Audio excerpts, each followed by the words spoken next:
Hello guys, welcome to my page.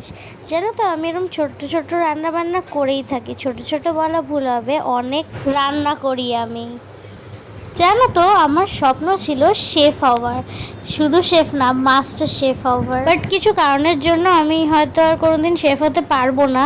কিন্তু আমি বাড়িতে এরকম অনেক রান্না করি, অনেক। যদি কেউ আমাকে জিজ্ঞেস করে তোমার ফেভারিট কাজ কি, তো আমি বলবো কুকিং। আমার খুব ভাল লাগে রান্না করতে। কেউ যদি বলে না সারাদিন আমাকে রান্না করে দিতে, আমি সারাদিন রান্নাঘরে থেকে রান্না করে দেবো।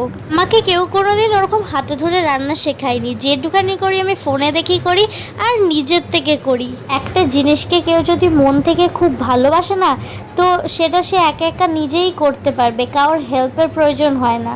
আমার নিজের ব্যাপারে গল্প করতে করতে দেখো এখানে আমি আজকে বানালাম রসুনের ভর্তা। পুরো ভিডিওটা দেখে তোমরা হয়তো বুঝতেই পেরেছো কি কি লাগবে না লাগবে আর কিভাবে করবে। রসুনের যে একটা স্ট্রং ফ্লেভার আছে না, ওটা অনেকের আবার ভালো লাগে, আবার অনেকের ভালো লাগেও না। আর এসব ভর্তা দেখবে খুব ঝাল ঝাল খেতে ভালো লাগে, বাট আমি একদমই ঝাল খেতে পারি না। কিন্তু এমন অনেক জিনিস আছে যেগুলো আমাদের খুব ঝাল লাগে, কিন্তু খেতেও খুব ইচ্ছে করে।